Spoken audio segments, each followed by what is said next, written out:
This is Rugby Merlin and welcome back to the channel. This is my review of South Africa versus Ireland in the second test. So an energetic start from Ireland. They have a lot of possession and South Africa are flying up very quick, particularly Eben.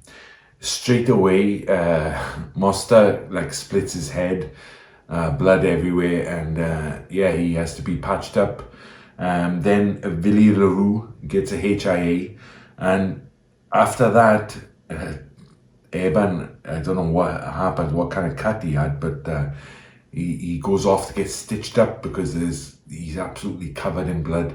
So a pretty kind of intense start to the match. It's a good contest early on, and Sasha Feinberg and Osborne get into a little bit clumsy challenge on Sasha in the air, and he goes down. But sustained pressure really from Ireland, and Osborne, who played well, as did Sasha, and Ireland get a penalty, and then from a dropout under the sticks, Ireland get the first try of the match, and it turned out to be the only try of the match. And guess who? Conor Murray again skips over under the posts and gets a nice try for Ireland. So Ireland now 10-0 in front. Ireland are looking very strong in contact, and they're making some good yards when they carry. So they kind of won the physical battle, I would say, in the first half. And looking very strong. Lots of cross-field kicks from Crowley. So I think that was a tactic maybe they worked out before the match. And Nash had a few good touches on the wing. So it's all Ireland at this point.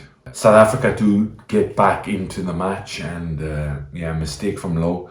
They put it directly into touch, and a good attacking line out from South Africa. But Ireland's defence also looks strong, and it's that contact area where they really can challenge the South Africans, and South Africa not really responding well at the moment. Ireland do get another 3-point kick from a penalty, and I would say South Africa do very well to avoid conceding a try, so they'll be kind of happy with that, even though they did concede 3 points, and it's 6-16 going into the halftime whistle. So at halftime, you have to say it's been all Ireland, all the territory, all the possession, and as I said earlier, ultimately that contact area, Ireland have been winning the collisions, which is kind of surprising really, considering the South Africans' stature. But they really up for it, and South Africa are going to have to really come out of the blocks in the second half to kind of get back into this game. So the second half starts with a kind of a decent kick from Murray, but there's absolutely no chase from the Irish team, and Sasha finally gets into the game, and he makes an absolutely fantastic break. Great step he has, I noticed he's really good with ball in hand, and he made a couple of breaks in this period of play, and Faf kind of tries to put a grubber through, doesn't work out at all, and but South Africa do come away with points, and it's 9-16 now. So South Africa looking good in the second half. So South Africa are kind of working their way back into the match, and Marx has come on and immediately has an impact, gets over the ball, and Ireland, Doris and James Ryan kind of roll him out of the way, and very fortunate really that Marx didn't pick up an injury there on his knee, because it looked so close. Doris gets a yellow card for his troubles. It could have easily been Ryan, to be honest, and very dangerous play from the Irish forwards there. But South Africa get another 3 points. Now they're well and truly back in it, and it's 12-16. So Sasha again with a very nice little run. He looks so good with ball in hand, and Ireland kicking a bit loose. Plus James Ryan concedes another penalty, and it looks like the Irish front five are tiring a little bit, so definitely time for some substitutions. But South Africa 15-16 now, because they get a penalty from the ill discipline of James Ryan.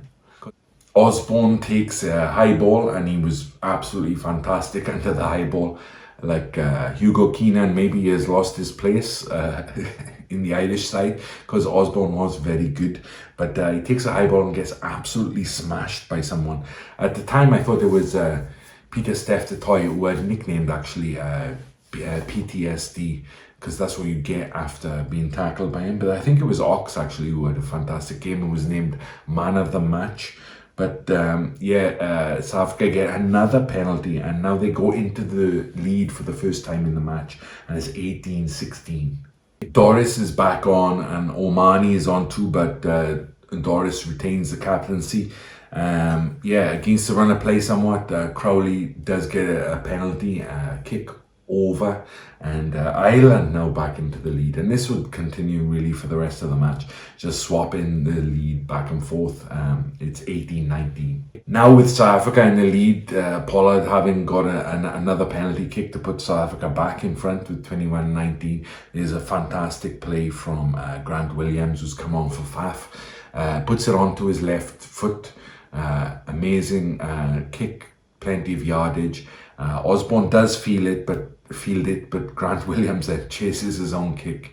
He's lightning quick, and he puts Osborne into touch. So an epic play from Grant Williams, and he looked very sharp when he was on. Ireland are starting to look a bit fatigued and really need to find a kind of their second wind to see out this match, and to try and get in the match, really, back in the match, because it's 24-19 now, and South Africa look like they're starting to pull away a little bit. It's classic Ireland-South Africa matchup. You've got the DJ blasting ABBA every 5 seconds, and Ireland constantly talking to the ref. Seems like they haven't learned their lesson from the last test match. But, that's what we come to expect from these two sides. And lots of errors now from both sides, and South Africa and Ireland both turning the ball over. Van Staden, who's come on, has some hard carries, but these are like the key moments of the match, and it's all about who wants it the most. For South Africa, they really need to keep their discipline because Ireland are chasing the match, and they do, so they don't cough up the penalty. But Frawley again steps up and takes another drop goal from way out, and slots it over, and that is the last play of the match. What a final hurrah from Ireland, and they take the match 25-24, and it's what you come to expect from these two teams, and the rivalry is well and truly alive. So I can't wait to watch the third test, the decider. South Africa, Portugal next, right? So I guess we won't have the satisfaction of seeing ultimately who are the champions, but great match. I think a match of two halves. Ireland dominated in the first half, but South Africa really worked hard up front to get back into it in the second half. Lots of good play from the new boys, Osborne and Sasha at 15 for South Africa and Ireland. They both played very well. I think Conor Murray had a good game at number 9. Very evenly matched again. Ireland can be very happy that they kind of dominated the contact area in the first half, but South Africa got back into it and kind of reversed the roles really in the second half. A lot of bravery from the South African players. They had a few bangs and a few bruises. I think Eben had a great game again at second row, and really is a legend of the South African team. But nice match to watch again. And finally, a Northern Hemisphere side got a win this weekend. I've been waiting for it. I had to wait a long time, but finally we got there. So thank you for watching the review. Cheers.